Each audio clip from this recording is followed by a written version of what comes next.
Good evening, ladies and gentlemen, and welcome back to your Diploma in English for Business, where tonight we are on Lesson 4. As always, it is me, your educator, Mark, and I'll be taking you through this lesson. So guys, we have a great lesson for you tonight, but as always, let's do a quick sound check to make sure everyone can hear me loud and clear. So if you can, say a big hello to the support team out there. So Tom, Jack, Jen, Neiman, all the guys, say a big hello to the team out there if you can hear me loud and clear. Okay, brilliant. Lots of you saying hello. Michael says hello to our great support team. Okay. Ahmed says the voice is good. Brilliant. Ayad is saying he hopes I'm well today. Thank you very much, Ayad. I am indeed. I felt a little bit sick earlier in the week, but I feel a lot better now. So, like I said, we have a great lesson for you tonight. But as always, let's have a quick look back at Lesson 3 and see what we covered. So it was the second lesson of our communicative skills, and we learnt about the art of negotiation, and you also gained the confidence and improved your ability to negotiate. You learned how to prepare for meetings involving negotiations, and we studied the conditional tenses, so the first, second, third, mixed and zero conditionals, guys. Okay? And some of you had problems with them, but I've got a good surprise for you. We also looked at an international case study involving negotiation, and that of course was the Apple CEO Timothy Cook apologizing to the Chinese market, okay? And we had lots of good terminology and my fantastic pronunciation as always. Now guys, a lot of you were having problems with the conditional tenses and you found it a little bit confusing and overwhelming. So, just so you guys know, anyone who purchased the toolkit, I added a new bonus video to your toolkits, and that bonus video is about the conditional tenses, okay? So it's only about 8 minutes long, and I go into much more detail about the conditional tenses. So if you are confused about them and you have the toolkit, make sure to check your bonus videos for that conditionals explained video, okay? So there's a nice little bonus for all of you. Now, in today's lesson, what are we going to look at? Lesson 4. You will learn formal English for business writing skills. You will explore the format of English for business writing. We will look at the stylistic conventions used when writing in English. You'll learn how to structure formal letters and emails, and we will of course have samples. You'll be exposed to connectors and linking devices. Don't worry if you don't know what they are right now. In the grammar, we will examine relative clauses, and of course all of this will include lots of new terminology, and I'll do my best with the pronunciation as always. Michael saying, what about the grammar? Exactly. We need grammar in every lesson. We're going to look at relative clauses, Michael, so don't worry. And of course, we'll finish up with a summary, a look at the next lesson, and the question and answers round as always. So, without further ado, let's start this evening's lesson. And we will start by looking at the general structure of formal English for business writing. So, very simply, how can you structure your formal English for business writing? Now, regardless what you are writing, guys, it's always going to follow the same general structure. And I think you will all know what this is. It will have an introduction, a main body, and a conclusion. Okay, so almost every single piece of English writing you do will have an introduction, a main body, and a conclusion. And the best way to think about this is the introduction is tell them what you are going to talk about. Then the main body, talk about it. Then in the conclusion, tell them what you have just talked about. Okay, so the main body is the main part, the main point of the writing. The introduction is going to tell them you're going to talk about it, and then the conclusion is just going to be a recap or like a summary. Always brainstorm your ideas. Now, this might be a new word, brainstorm. And what does it mean? It just means to think. think about your ideas and write them down. So I often have just a sheet of paper beside me and I do bullet points, just like these. These are bullet points. And when I'm brainstorming ideas, I just do bullet points of the main ideas or the main things I want to include or talk about. Exactly, Nader. Collect your ideas. So before you start writing, brainstorm your ideas. Then plan your writing. So you've brainstormed your ideas. Now you need to plan how to put it all together, okay? So I'll talk about this first. Then I'll talk about this point. So you can see it's a logical process. Of course, be clear and coherent. Remember, we've seen this word coherent. It means that people can understand you, okay? So be clear and coherent. Connect your ideas using connectors or linking devices. Now, we're going to look at a lot of these in just a minute, so don't worry about this. We will have lots of these for you to use and you will understand them perfectly. For each idea, this is how you should explain them, okay? You should have 3 or 4 steps. You state your idea, so say what the idea is, then explain it, and then give an example. If necessary, you can then further develop it, but it should have at least these 3. State the idea, explain it, and give an example. Then guys, always use paragraphs. For each different point, use a different paragraph. It makes it easier for the reader to see, okay, there's 2 points in this piece, and as they're reading, if it goes into a new paragraph, they know, okay, this is a new point. Then of course, use spell check and self-edit. So self-edit just means to read over it again, and even 2 or 3 times, and make sure that things make sense, things are in the right positions. And of course, if you're using Microsoft Word or any other program like that, use your spell check. It's a tool that you have available to you, so make sure to use it, guys. It'd be silly not to use it. Even I use spell check because you never know. Sometimes if you're writing for a long time, you can make little mistakes without realizing it. So, some of the vocabulary here. The main body is the middle part, the main points, okay? Coherent means logical, Eamon, okay? So logical, easy to understand. To brainstorm is to think about and write down your ideas. Like I said, I usually use bullet points. So that's the general structure. Now let's look at stylistic conventions, okay? So, what is important regarding stylistic conventions in formal English for business writing? So, stylistic conventions means the different styles you can write in. So, of course, you have British versus American English. Now, in the webinars, I always point out different words that we use in British and American English. And as I always say, neither of them are wrong. But if you're using one, stick to that one. Do not mix them. So, which of these words are British English and which are American English, guys? First question of the webinar. So we've got organize with an S and organize with a Z. And then we've got favor with a U and favor without a U. So guys, come on. Which are British and which are American English? Who can tell me? Okay, Mustafa Nader saying organize with an S is the UK. Okay, and then yes, exactly.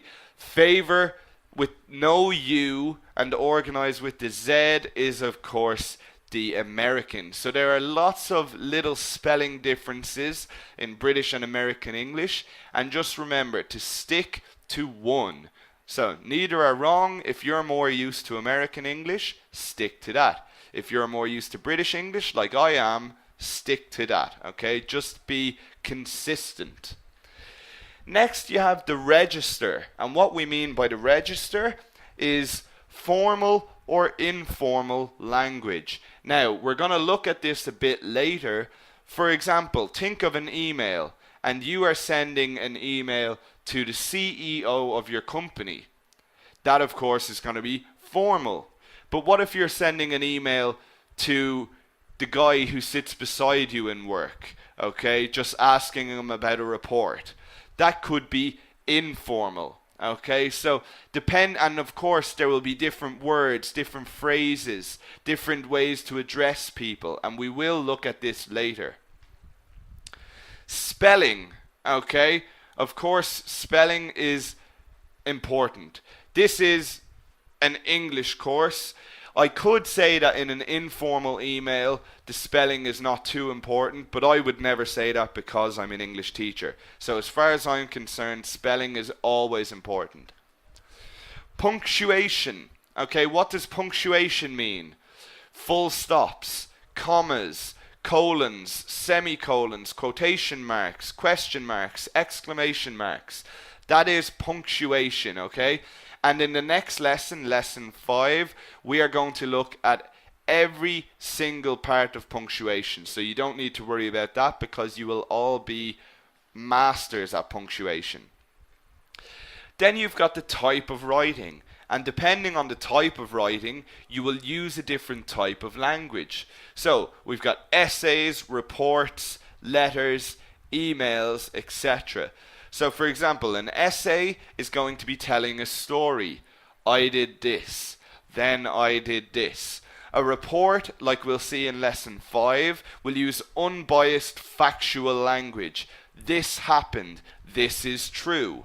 Okay, and then letters and emails, which we will look at later on. The style of language. So, for example, argumentative, persuasive, descriptive, etc. So, argumentative means opinionated. So, for example, if you were writing a complaint to, I don't know, maybe you bought a faulty product from a company and you were writing an email to complain about this, then you would use an argumentative style of language. Persuasive means to make someone want something. So, if you were writing a proposal, then you are going to use persuasive language because you want them to approve an idea or you want them to buy something. And then descriptive language is, of course, when you're describing things. And you would use this perhaps in an essay where you are being very descriptive. Okay, so different styles of language. Now, I promised we'd look at connectors and linking devices. And now we are going to look at lots of examples of these to help you all in your English writing. So what is the function of connectors and linking devices? They sequence or link your ideas and create structure to your ideas and the paragraphs to make them more logical, to make them more coherent. They also help introduce a new point and guide the reader through your writing. So how do they guide the reader through your writing? Well, we use connectors and linking devices for several different reasons. And the first one we're going to look at is sequencing and additional information. So this will guide the reader through your writing. For example, firstly, secondly, thirdly, and so on. This is guiding the reader through your piece. So if you have 3 different points, you could say firstly, secondly, finally. And this is guiding the reader because they know when they see the next paragraph starting with secondly, then they think, okay, this is the second idea. Finally, okay, this is the last of the ideas. So that's what we mean by sequencing. And look at the difference between British and American English. Now, this is not completely necessary, but this is how it would be common in US English. They would say first, second, or they could say first of all, second of all. When in British English, we would usually just say firstly or secondly. Then we've got some additional information connecting devices. Furthermore, moreover, in addition, additionally, also. Now, of course, also is more informal. The rest of those would be very formal. And then we have things we would use at the end, okay? So still sequencing. Finally, lastly, in conclusion, to sum up, in summary. Okay, so they're giving sequence to your writing. If people see those, they know this is the last point. Next up, we have contrast. Now, what does contrast mean?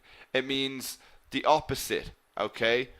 So, we've got however, and then of course we have but, which is informal. So if we are speaking, we would usually say but. That's the most common connecting device for contrast.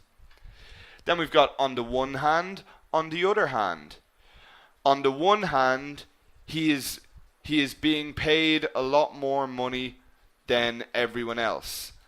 On the other hand, he does not work any harder than the rest of the staff. Okay? So it's for contrast. Then we've got although, and then even though, which we use for emphasis. And then we've got though, which is more informal. Okay, so though would be a lot more informal than although. And we've got whereas, which just means the same as on the other hand. Instead of, which means rather than. And then despite the fact that, despite, or in spite of. And they just mean even though. Maha, emphasis means when you're trying to emphasize something. Okay? So, for example, I don't know, for example, Stephen gets paid the same as me, even though he has just joined the company. So you're emphasizing the fact that he is new to the company. That's what emphasis means. So even though, okay? So a question for you guys. Which of these sentences is wrong? Although he worked hard, he never reached the company's targets. Despite the fact that he worked hard, he never reached the company's targets. He worked hard, however, he never reached the company's targets. He worked hard, but he never reached the company's targets. Instead of he worked hard, he never reached the company's targets. So which of those is wrong? Which of those is incorrect? A lot of people were writing in answers fairly quickly, but now the correct answers are coming in. So Sharif, Bahadeen, Abdul Majid, exactly. Mohammed, Khalid, Aya Hadir. It is, of course, the fifth one. Instead of he worked hard, he never reached the company's targets. So instead of, we do not use to show contrast. Okay, so that's not how we use it. So what do we have up next? We've looked at contrast. Now we're looking at comparison. So how to compare things. In comparison to or in comparison with. So they both mean the exact same thing. You can use either or. Mohammed, I don't want to see that sort of language in my webinar, okay? So in comparison to, in comparison with. They mean the exact same thing. Similarly or similar to. As or like, which are of course more informal. Okay, so they are for comparison. Next up, we've got reintroduction. So what does reintroduction mean? Well, when you introduce someone is when, when you introduce something, it's when you talk about it for the first time. So to reintroduce something is to talk about it again, bring it back up. So, regarding, concerning, as regards, in relation to, in connection with, in consideration of. So for example, you could be writing an email to someone and saying, regarding the email you sent me last week. Okay, so it's reintroduction. You're reintroducing the idea of the email that was sent to you last week. We've also got with regard to, in regard to, with reference to, in reference to, with respect to, and in respect to. And guys, examples of these are going to be included in the email and the letter that I show you later. Okay? Now, next up, we've got cause and effect. So, therefore, thus, and hence. Okay? So, they are used for cause. Therefore, thus, and hence. Then we've got because of, which is, of course, more informal, or just because. Sorry, I said therefore, thus, and hence are used for effect. They are used for the cause. Sorry, I'm confusing myself. Then, of course, the most common word, because, which is more informal.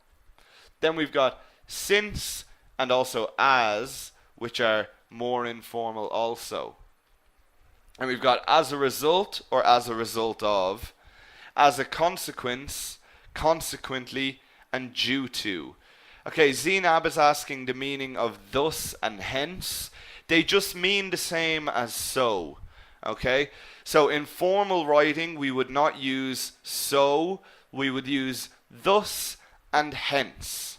Okay, so for example, Mark had many students this month, hence his classes were so big. Okay, thus his classes were big. So they're just used the same as so. So guys, which of these sentences is incorrect? The company is expanding, therefore it needs to hire more employees. The company is expanding, consequently it needs to hire more employees. The company is expanding, thus it needs to hire more employees. The company is expanding because it needs to hire more employees. So which of these is incorrect, guys? Incorrect. Exactly. Good work, everyone. Almost everyone getting this one right. It is, of course, number 4. The company is expanding because it needs to hire more employees. That is incorrect. It needs to hire more employees because the company is expanding. So remember, cause and effect are the opposite. So to use because, the sentence would need to be the other way around. Okay? Now, what do we have next? We've got examples or explanation. So we've got for example, and then we've got e.g., and then for instance. Now, what does e.g. stand for? Okay, so we know e.g. just means example. What does it stand for? Well, it is Latin. Okay, so Latin is, of course, the ancient language of Rome and the whole Roman Empire, and many of the European languages come from Latin. So e.g. is short for exempli gratia, and it's just a Latin phrase that means for the sake of example. So when you see e.g., it just means for example. Then we've also got such as and like. So they are connectors for examples. Okay, Lamis, e.g. just means for example. It's Latin, it's short for exempli gratia, but it just means for example. Okay, you don't need to know what it stands for because it's Latin, you just need to know that it means for example. Then for explanation, we've got that is, i.e., in other words, and these are for further explanation. And i.e. is the exact same as e.g. Okay, not the meaning, but it is a Latin phrase, and it's short for id est, which translate as that is to say. So it literally just means that is. Okay? So i.e. just means that is to say. It's for further explanation. Then we've got in this respect or in this regard.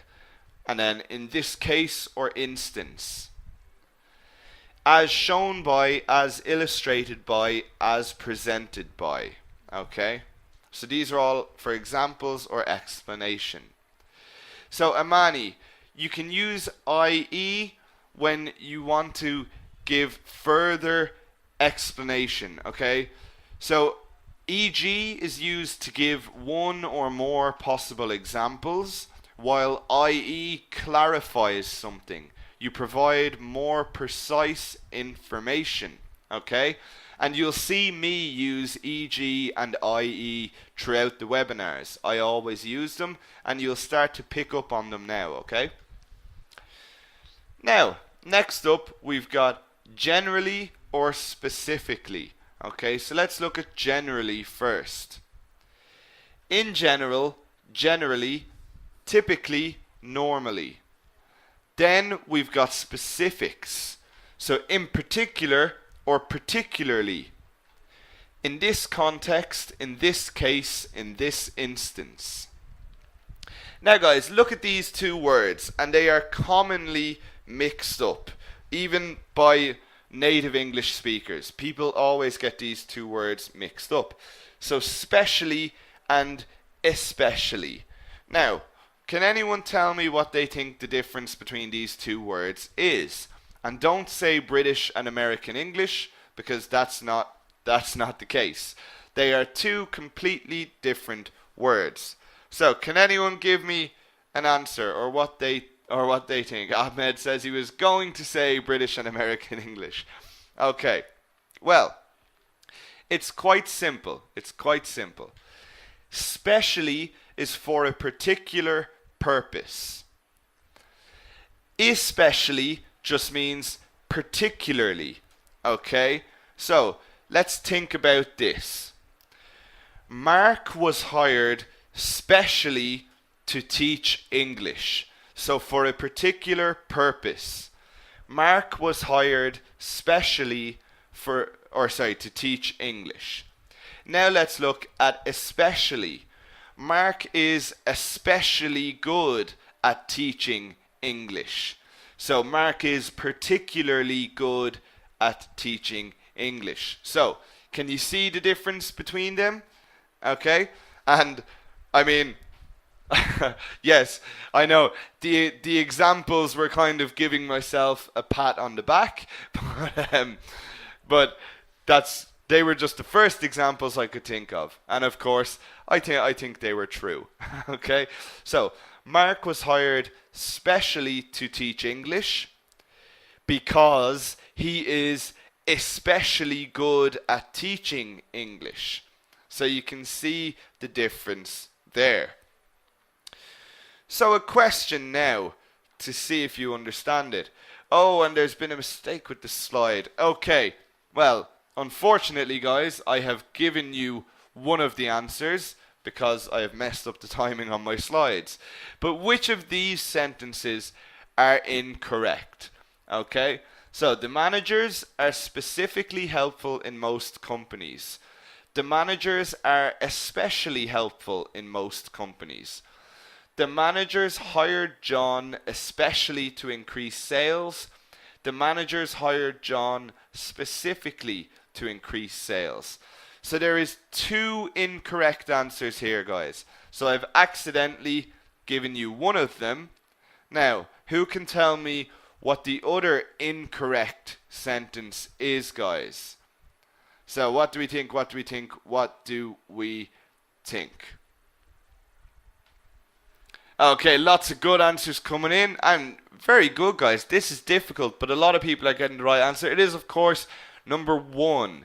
The managers are specifically helpful in most companies. Okay, that is incorrect.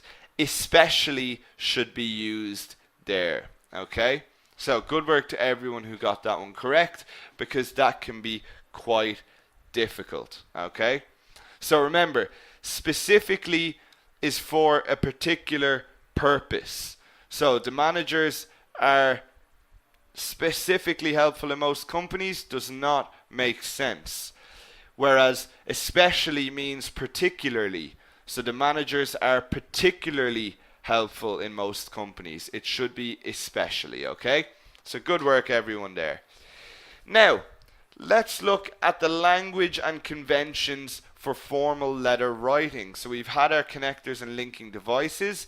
We've looked at the general structure of formal English writing. So now let's look at formal letter writing and the language and conventions for it. So we said we had three main parts: the introduction, the main body, and the conclusion. So first of all, we are going to look at the introduction. Dear Sir or Madam, okay? If you do not know their name, Dear sir or madam. Now remember, this is for formal letters, guys. If you do know their name, you can have dear and then their name. So you could have dear Mr. Kennelly, dear Miss Kennelly, dear Mrs. Kennelly, dear Ms. Kennelly. Now look at those 4 different words, and when do we think we use them in English? So we have Mr., Miss, Mrs. and Ms. Okay? So what do we think? When do we use Mr.? That is of course the easiest one. So what do we think, guys? When do we use Mr.? Exactly. We use it for a man. Very simple. The easiest one, we use it for a man. So, Mr. Kennelly would be me. Now, Miss, M-I-S-S, we use for an unmarried woman. Okay, so an unmarried woman. Exactly, Mustafa. Then we have Mrs., so M-R-S is pronounced Mrs., and that's for a married woman. And then finally we've MS, which we pronounce Ms. Okay, it's pronounced like M-I-Z, Ms. And that's if you are unsure, if you don't know whether she is married or not.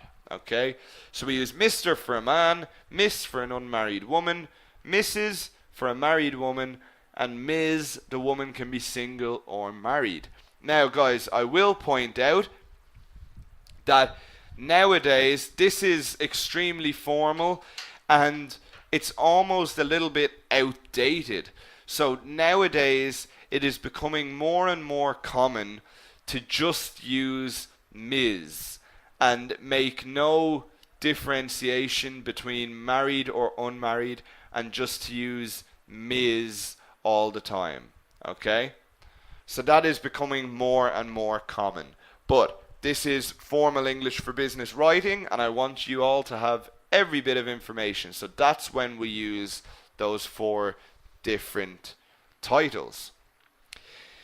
Then also, if you don't know who you're writing to, you can say to whom it may concern. So this is if you do not know what department or who you should be writing to regarding the issue. You can say to whom it may concern, and I like that one a lot. It's quite formal, but it's very good. Then you have your own address in the top right hand corner and the date underneath this. Then you have the company address on the left side at the top of the letter. So on the top right you have your own address. Then just below that on the left you have the company address that you are sending it to. Then let's look at the sign off, the end of the letter. Okay, so Hend is asking, would you please show us the spelling of Ms. That is not an abbreviation, Hend. Okay, so that's a very good question. I'll go back just for a second. Ms. MS, that is not short for anything. Okay, so Mr. is short for MISTER, and Mrs. is short for Mrs. But Ms. is not short for anything. Okay, it's just MS period. It's not actually short for anything. So that's a good question, Hend. So the sign off. Yours faithfully, Mark Kennelly, or whatever your own name is. Okay, so yours faithfully and then your name. Now, something not a lot of people know, we are supposed to use yours faithfully when you don't know the name of the person you're writing to. So if you started the letter dear sir or madam, then you would use yours faithfully because you do not know their name. Yours sincerely and then your name we use when you do know the name of the person. So if you began your letter dear Mr. O'Brien, then you would finish yours sincerely, Mark Kennelly. Okay, so not a lot of people know that. Yours faithfully should be used when you don't know the name. Yours sincerely when you do. Keep it short and clear. Now, clear, of course, but keep it short. Don't make it any longer than it needs to be. Okay? Don't include unnecessary information. Use formal language and avoid contractions. For example, I'm. Okay? So, in formal English for business writing, we don't use contractions. You would write I am, you are. Okay? So you don't use I'm, you're. And look, we've used e.g. For example. Use formal language and avoid contractions. For example, I'm. Watch your punctuation and be consistent. So follow the same format and style. We've already looked at the formats and the styles. Make sure to be consistent and follow them. Use connectors or linking devices to shape your ideas and paragraphs. Okay, so we've looked at lots of connectors and linking devices, and make sure you use them. Okay, you've got an extensive vocabulary of them now, so make sure to use them, and use paragraphs. Of course, use paragraphs. Now, as promised, we have a sample formal letter for you all. And just remember these things when we're looking at it. Look out for the intro, so the introduction, the main body, and the conclusion. Look out for punctuation, and look out for connectors and linking devices. So, Mr. Paul O'Reilly, manager, Go Gadgets, 2 Fleet Street, Blackrock, County Dublin. Okay, so that is your own address. So we've got Mr. Paul O'Reilly, a good Irish name, and then your own address. Then underneath that, we have the date, 17th of January 2016. Then we've got the company address that you're sending it to. Ms. Susanna Herman, 21 Hammer Drive, Clontarf, Dublin 3. And Clontarf, in case any of you are wondering, is where we are based, where the Shaw Academy is based, okay? So, that's Clontarf, that's very close to us. Oh, excuse me. Sorry, I'm just going to take a sip of water.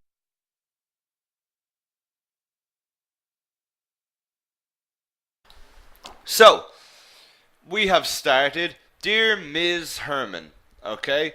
So, we know her name, and she is here as Ms. Herman, or Ms. Susanna Herman, so we stick with that. Dear Ms. Herman.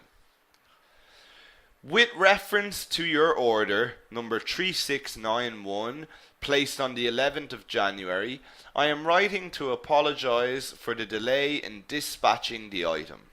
Unfortunately, the specific model of the laptop which you ordered is currently out of stock.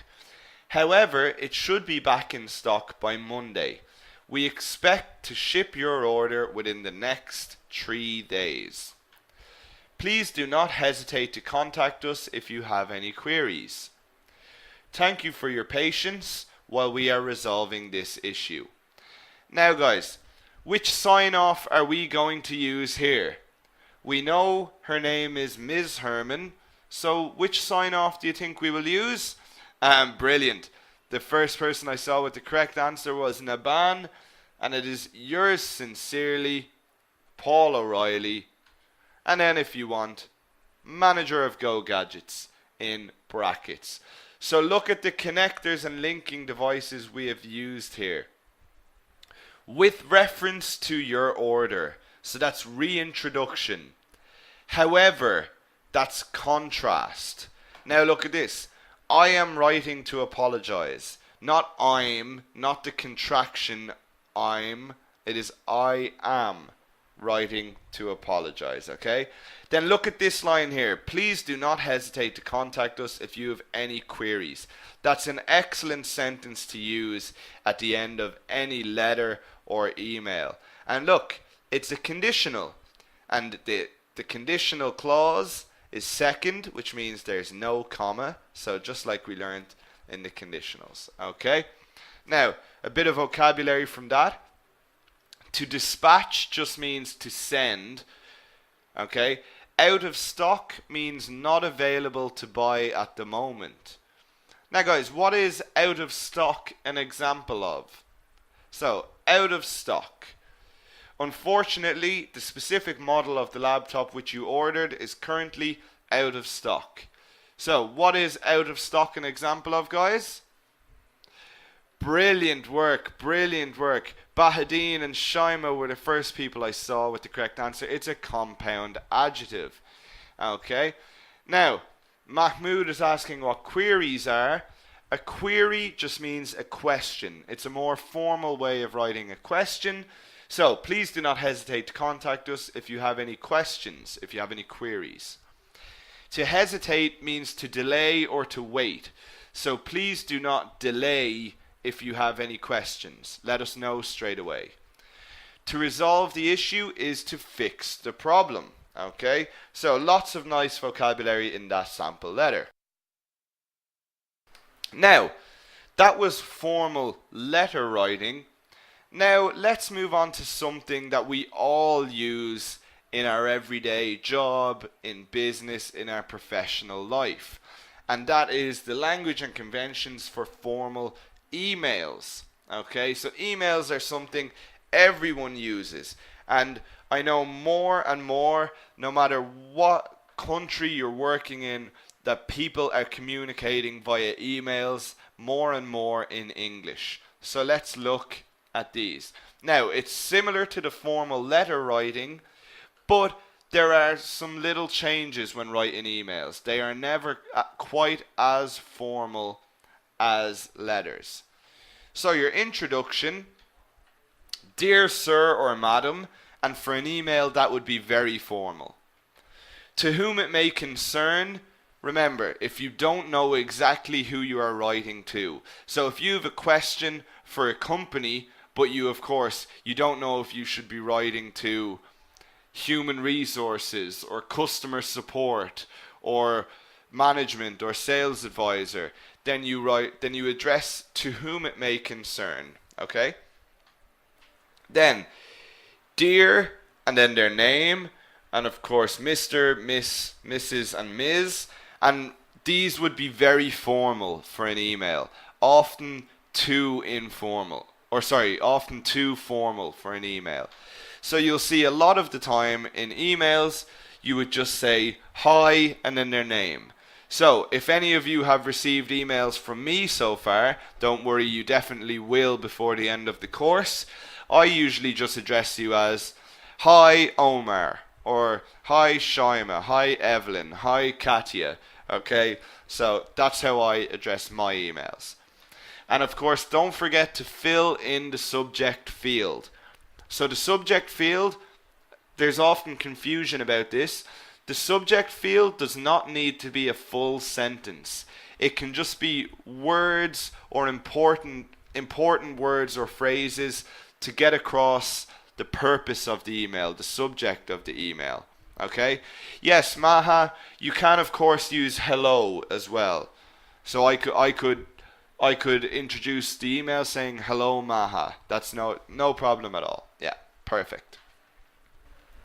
So what other conventions? We have the sign off. Of course, we have yours faithfully and yours sincerely.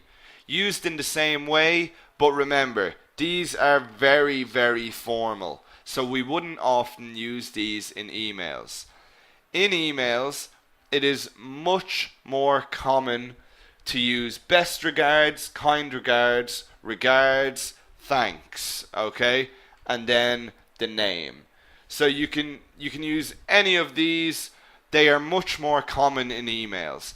It would be rare that you are writing a formal email where you would need to use yours faithfully or yours sincerely. You can if you would like, and it's no problem, but usually we would use best regards, kind regards. I usually just use kind regards, okay? Keep the message short and clear. Now, the whole point of emails is to be short and clear, okay? Emails are only supposed to have the relevant information. So emails only have the points needed. There should not be anything additional or unnecessary.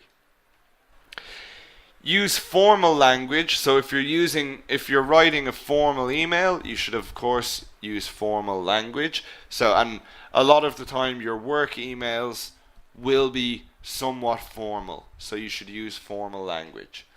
Use connectors or linking devices to shape your ideas and paragraphs. Okay, so you've learned all the connectors and linking devices, well, not all of them, so you should use them, and of course use paragraphs.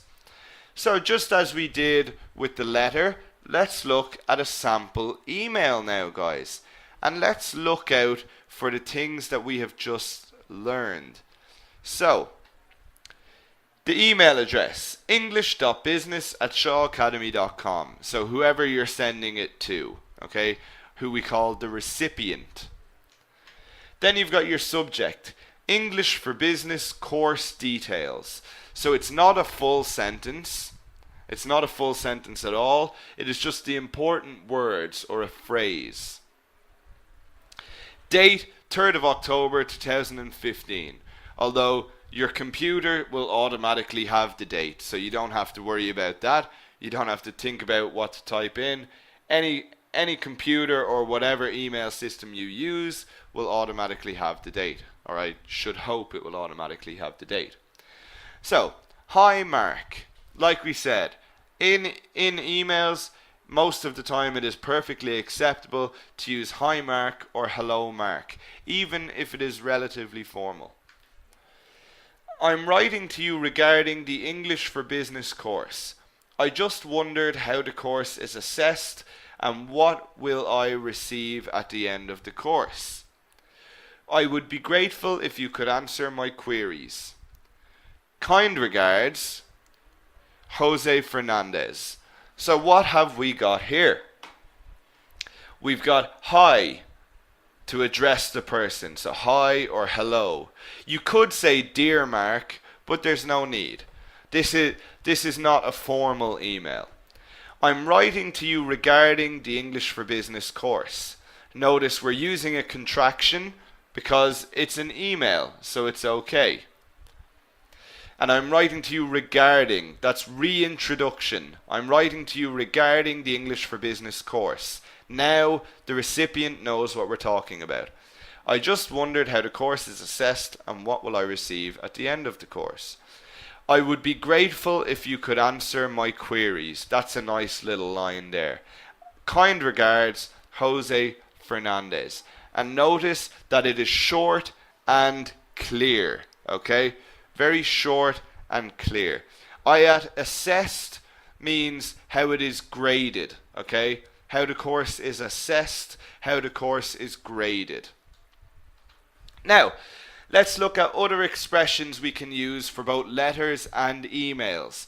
So these are just some helpful expressions that you might find you can use for letters or emails, okay?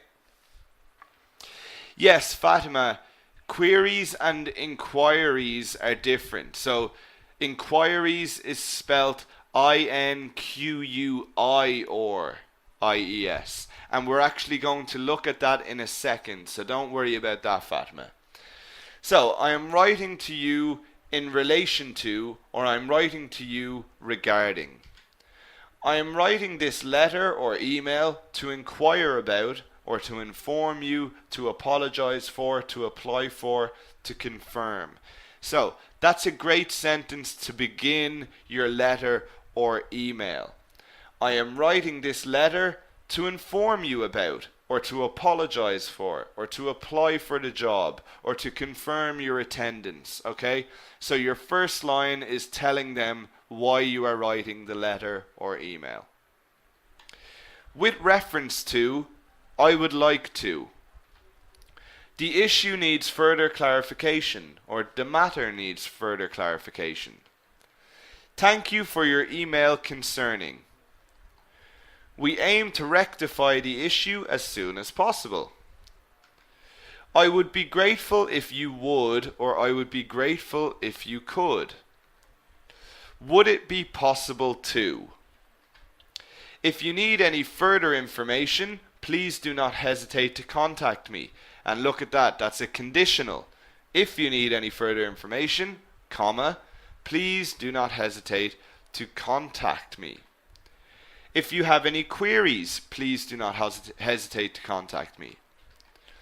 We look forward to hearing from you soon. We await your response. That's a nice one to finish. We await your response. Okay, and rectify just means to fix.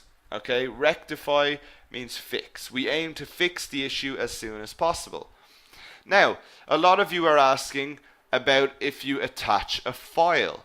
Well, very simply, please find attached the document you require, or please find enclosed the document you require. So, a very simple line. Exactly, Waleed. Assessed means evaluated. So, if you are sending a CV to a company, please find attached my CV, or please find enclosed in the email my CV. It's very simple. I always use please find attached, and you can use that for everything. Yes, of course, Rania, you can say kindly find the attached CV. That's no problem. Yeah, Mustafa's saying it as well. So of course, guys, this is not the only way to write things. I'm just giving you useful expressions that can help you. Of course, there's lots and lots of other ways you can write these things. So we had some new terminology there, so let's just go over it quickly. And for those of you, Fatma, who was asking about inquiries, so look at this.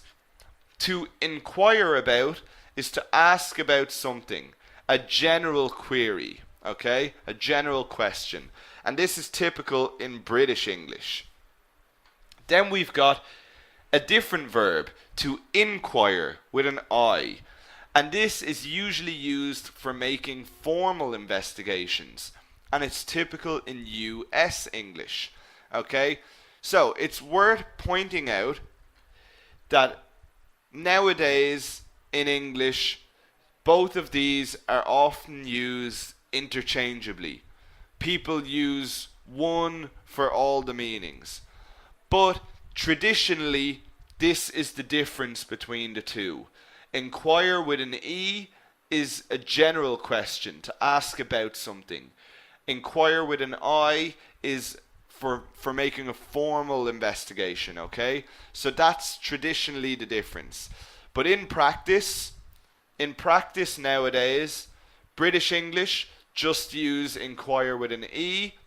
US English use inquire with an I. Now, because I am an English teacher, I use both for their exact meanings. But like I said, a lot of the time now they are just used interchangeably. But this is an English course, and I want you all to know the exact difference, because that's what it's all about. Then we've got to inform is to tell. To confirm is to ensure. Further clarification, like we had in another lesson, is further explanation. To rectify the issues is to resolve the issues or to fix the issues. To hesitate is to delay or to wait. Queries, like we said, are questions. I would be grateful means I would appreciate. To require is to need.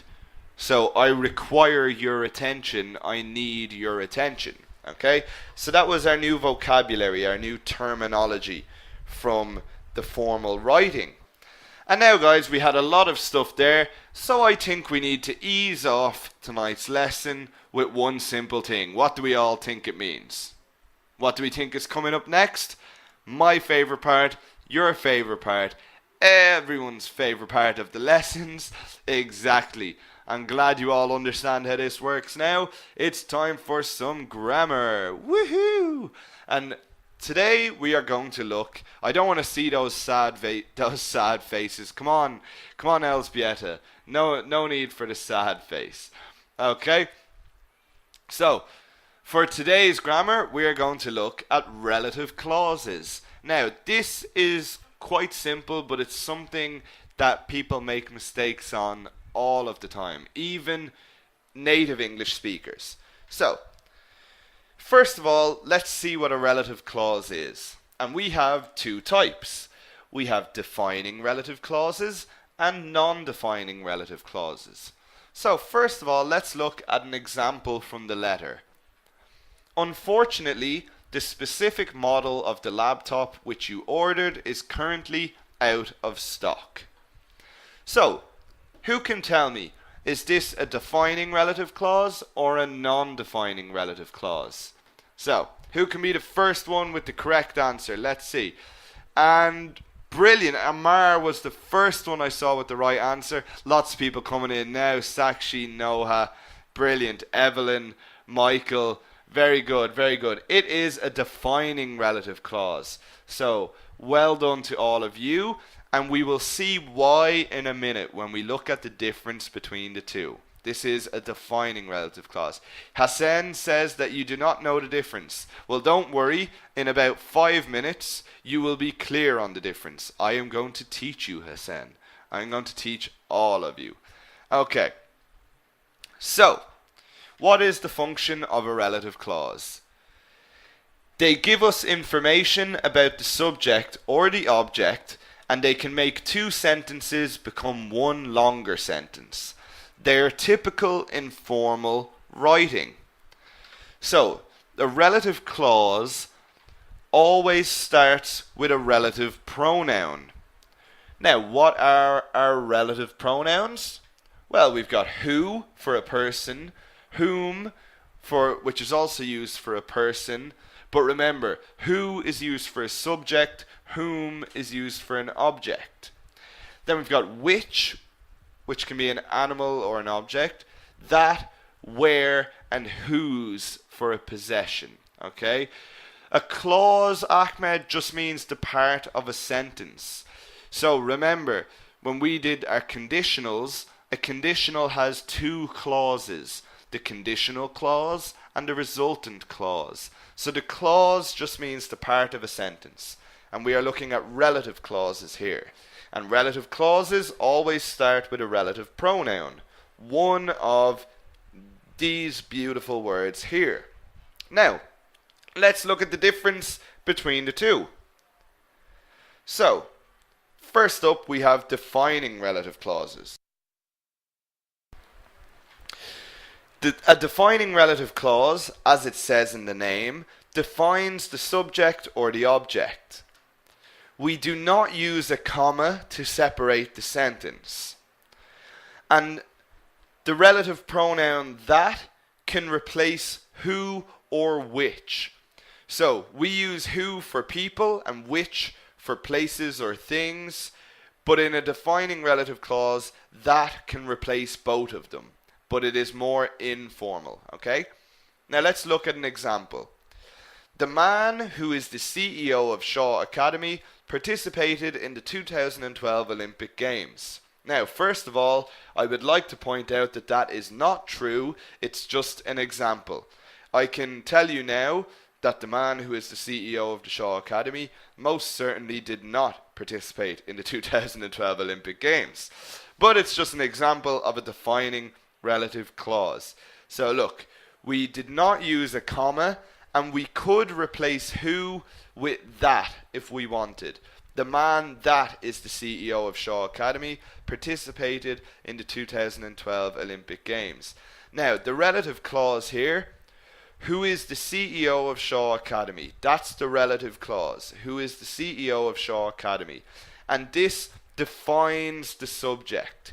If we just said the man participated in the 2012 Olympic Games, you would not know who that man is. What man? Who is Mark talking about? Why is Mark being crazy? What is he talking about? This lesson makes no sense. So, this relative clause defines the subject. The sentence could not exist without the relative clause because it gives us the information we need.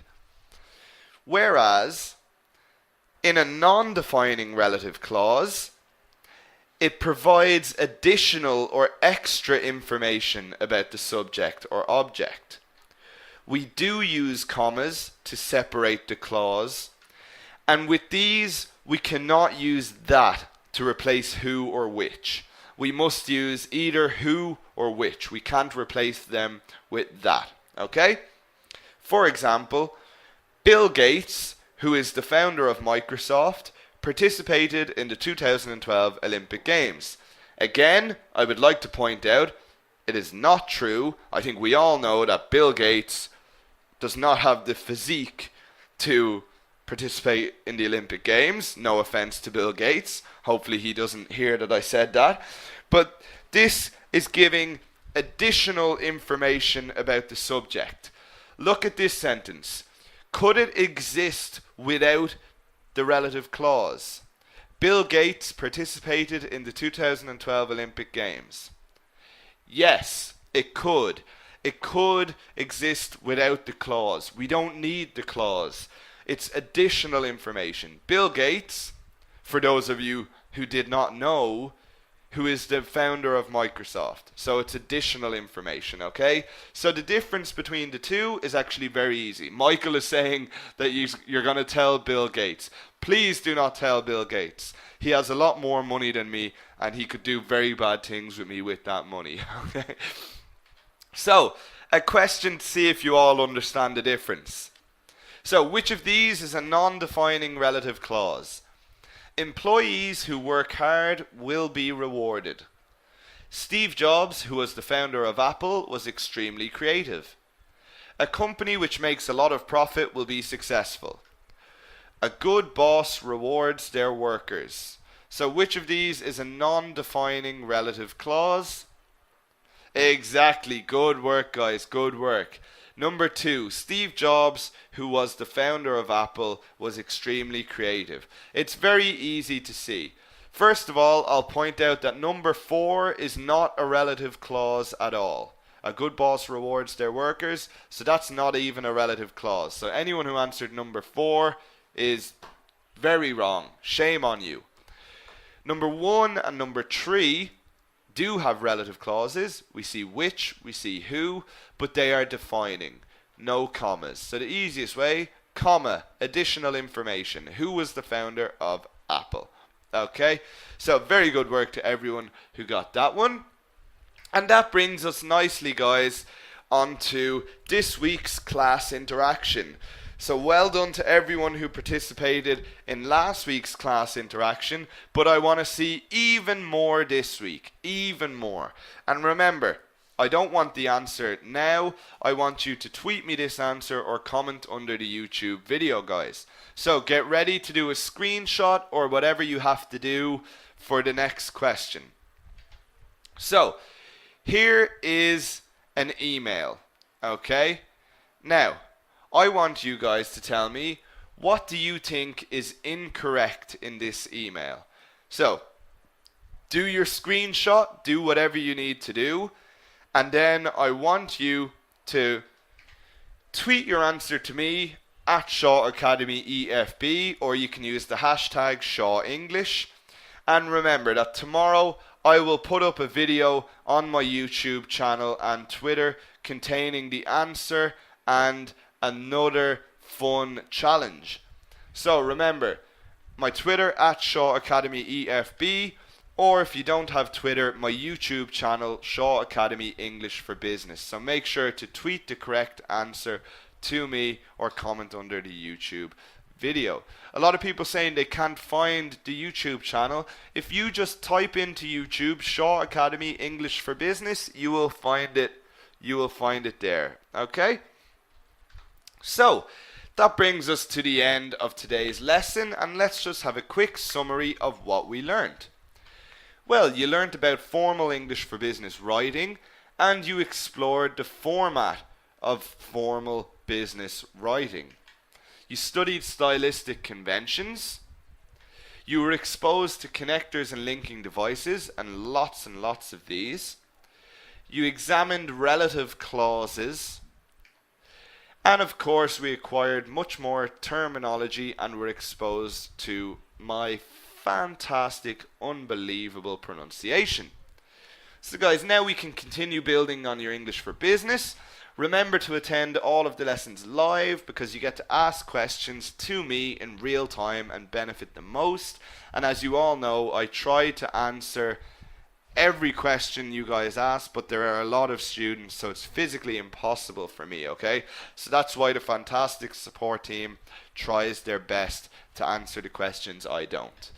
And guys, remember that we are here to help, so contact us anytime, either me or my fantastic support agent Thomas McGovern. You can contact us at any time with questions that you have. For any of you that are Shaw Academy members and want some further learning on this topic, I would advise to look at lesson 5 of career advancement, lesson 7 of fast track business success, or lesson 4 of psychology of sales. They're great lessons to build on these topics. Now guys, what are we going to look at in the next lesson? Well guys, before anything else, I would like to mention to you all, okay, for the next lesson, lesson 5, we are going to be using a brand new system. So all of you now are using the GoToWebinar system, okay? And it often has a lot of problems, whether it's sound clarity or picture clarity or a lag in the picture, okay? And there can be a lot of problems. So we are trying out a brand new system on Monday, and you guys are going to get to test it, okay? So my course and 2 other courses are the only ones that are trying out this new system, and it's going to have better audio, better visuals, and just a superior performance, okay? So nothing will change with how you join the webinar. You still join the webinar just by clicking on the link in the email or by joining from your members area, okay? But if you are using the email from week 1 or week 2 to join the lesson, you will not be able to use that. So if you join through the email, then make sure you join through the email that will be sent to you before lesson 5. Okay, so don't use the old email to join, but other than that, it's the exact same. You just click on the link in the email, or else click on the link in the members area, and it looks a lot nicer, and I think you guys are going to enjoy it a lot, and it makes interaction a lot easier and a lot better. So you guys are getting to test it, so hopefully it all goes well for lesson 5. So that was just to let you all know. Now guys, lesson 5, the next lesson is Formal English for Business Writing Part 2. And you will explore English punctuation like I told you earlier. You will learn how to structure reports and proposals, and we'll have samples of those. In the grammar, we'll look at adverbs and the definite and indefinite articles. Then we'll also look at some new tenses, the future continuous and the present perfect. And of course, we'll have a lot more business terminology, and I'll do my best, as always, to pronounce things as well as I can for you all to understand perfectly. So remember to attend all of the lessons live, guys, and especially because we will be giving away that lifetime membership to one lucky student in lesson 6. As always, the recording of this lesson will be available in your members area within 24 hours, where you can watch the recordings of all the lessons. So any lesson you have missed, remember, go to shawacademy.com and log in on the top right and go to your members area. Now, that just leaves time for the question and answers round, as always.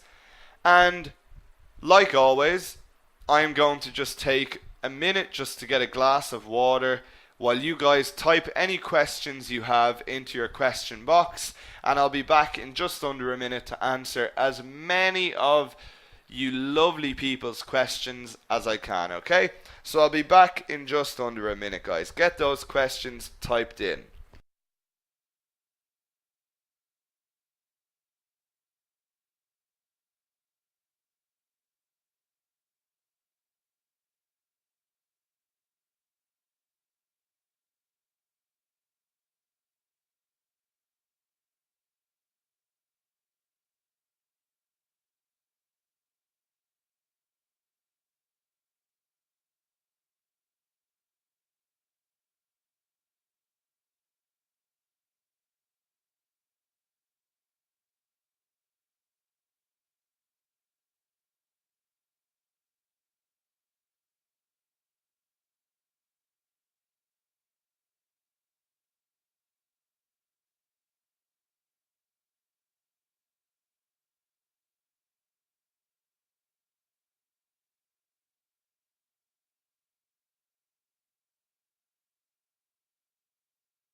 Okay, everybody, I'm back and ready to answer all of your questions. So, I'll give about 10 minutes to this question and answer session, and I will answer as many as you want. So, the first question I can see here is Hassam saying, why do we only give one lifetime membership? Please, we want more. Well, Hassam, we only have one to give away per course.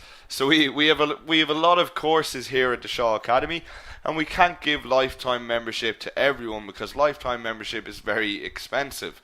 Okay, so that's why we only get one per course to give away, and it wouldn't be as special if we gave it to everyone else. Okay, so unfortunately, we can only give away one. So Odette is asking, in one hand and in the other hand, are they used in the same sentences? You can do both, Odette. You can use them in the same sentence, separated with a comma, or you can use a full stop and create a new sentence. That's completely up to yourself. There's not much of a difference, okay? Let's see, what else? What else? Okay, and Odette is also asking, is specifically means specially? Specifically is not a word, Odette. Okay, so you've got specially and especially, and then you've got specifically. Okay, there's no word specifically. Okay. So let's see. Amar is saying, is it live? If one fails, they cannot be given their certificate. Okay, I'm not sure what you are asking, Amar. I think you're asking if you fail the final assignment, can you still get the certificate? If you fail the final assignment, you can repeat it. Okay, you can repeat the final assignment, so don't worry about that. Lots of people asking how they can watch the previous lessons, guys. You should all know this. You should all know this by lesson 4.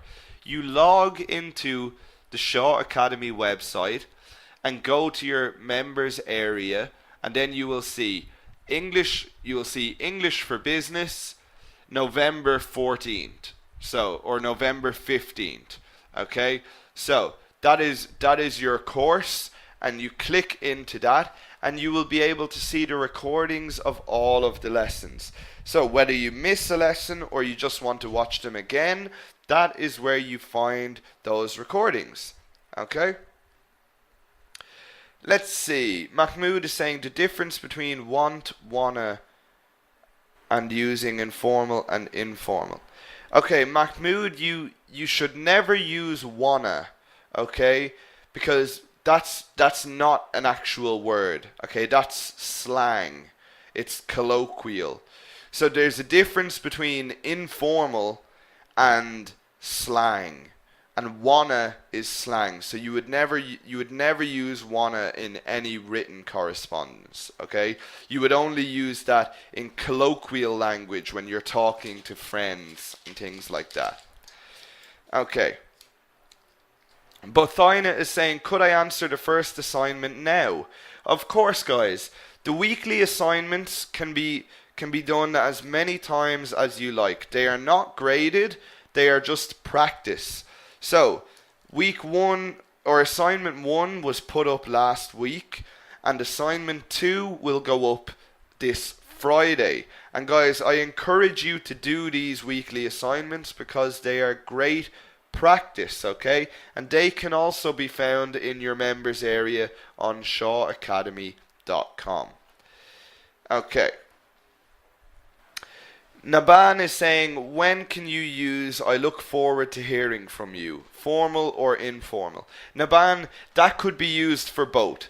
It is quite formal, so you can use it for both. I look forward to hearing from you. Okay? It would be more common in an informal email, but you could use it for both. Okay? Now, Roida still doesn't understand specially and especially. Okay, so specially beginning with S is for a particular purpose. Okay, so Mark was hired specially to teach English. He was hired for that particular purpose. Whereas especially, beginning with an E, means particularly. So, Mark is particularly good at teaching English. Mark is particularly good at explaining things. So Mark is especially good at explaining things. Mark is especially good at teaching English. Okay?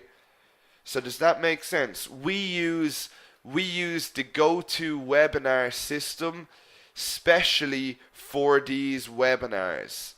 Okay? But GoToWebinar is especially slow when there are lots of students. So I hope that explains it a lot. And the examples I'm using are real life examples, because that's why we're changing from GoToWebinar to a different system, which you will all see in the next lesson. Okay. So let's see. Abdulaziz is asking when to use can you or may you. Okay. So the difference between can and may, there is very little difference. Okay, there is historically a formal difference, but nowadays you can use them interchangeably, Abdulaziz.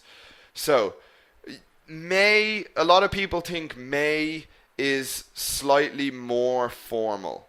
Okay, so can I have a can of Pepsi? May I have a can of Pepsi? Okay, so may sounds a bit more formal. Anant is asking, can I purchase the toolkit anytime after course completion? Yes, Anant, you can, but I would recommend purchasing it before the end of the course, because it will help you throughout the course, and it will also help you with the final assignment. So remember guys, that toolkit includes the webinar slides, which you can download. So it's the only way to have a permanent copy of the lessons. It includes summary notes for each lesson, which you can print out before each lesson to help you through. And then it also includes bonus videos that I upload throughout the course to help further explain certain topics or to give additional topics. So right now, or like I said at the beginning of the lesson, I put up that conditionals explained video. So it's an 8-minute video on a deeper understanding of the different conditionals. Okay. Later on in the course, I will put up a bonus video on how to give a good presentation. So I upload these bonus videos throughout the course. And if you want to purchase that toolkit, you can do so from the members area. Okay, Ayat just wants to know how to attend the next webinar. So tell me again. Okay, so Ayat, you will join the next webinar the exact same way. Okay, either through the email or through your members area. So however you attended this webinar, it will be the exact same, except instead of opening an application, which it does for GoToWebinar, it will just open a browser. Okay, so you don't even have to open an application, you just open a browser. Just make sure that you are not using an old email to try and join, that you are using the email that will be sent before lesson 5. Okay, but other than that, there will be no difference in the way you join. The time period to download the toolkit material, it depends on your internet connection, Anant. I mean, when I download it, it takes maybe 3 seconds, but of course it just depends on your internet connection. Okay, so don't worry too much about that. Okay, Muhammad is asking how to use the possessive S for plural nouns. Now, Muhammad, that's very simple, and we're going to look at it in the next lesson in punctuation. Okay, so when we look at the apostrophe in punctuation in the next lesson, we will cover that. So don't worry about that. Okay, Mai is asking, are the lessons recorded on YouTube? Oh, sorry. Did the lessons recorded on YouTube channel are downloaded months ago, or they're a new channel? I'm not sure what you're asking there, Mai. If you're asking about my lessons, they are not on YouTube. For copyright purposes, we do not put them on YouTube, because then you could watch the lessons anytime you want, and then people would not use Shaw Academy because they would just watch the lessons on YouTube. So that's why we do not use YouTube. We do not put the lessons on YouTube, and why we don't let students download the lessons. Okay? So I'm going to take one or two more questions, guys. One or two more questions. Waleed is asking, will the recordings last forever in my account? Unfortunately, Waleed, they will not. Okay? When at the end of the course, which I think the deadline of the course for you guys is December 11th. I could be wrong, but it's somewhere around there. After the deadline, you will lose access to the recordings unless you are a Shaw Academy member. Okay. So, maybe one more question. Hend is asking, what is the starter kit you talked about in the first lecture? Okay, so there's the toolkit and the starter pack. The toolkit is this educational aid that I have for the course. It includes summary notes, webinar slides, bonus videos, and the starter pack. The toolkit you have to pay for. You have to buy, and it costs $19.99, and you get all of those things. However, in lesson 1, I gave all of you one piece of the toolkit, which was the starter pack. Okay, and the starter pack is available in your members area. So if you go to your members area and click on toolkit, you will see that summary notes, webinar slides, and bonus videos are locked. However, starter pack is unlocked because I gave you all the starter pack for free. Okay? Raymond asks how many times we are allowed to answer the final assignment. As many times as you like, Raymond. As many times as you like. We don't like people to fail here at the Shaw Academy, so you can do it as many times as you like. So guys, I'm gonna wrap it up now for lesson 4. I've answered as many of your questions as possible. I hope you all join me live next week for lesson 5, where we look at part 2 of Formal English for Business Writing, and I look forward to seeing you all then. So guys, have an absolutely fantastic weekend, and I'll see you all next week for lesson 5. Goodbye.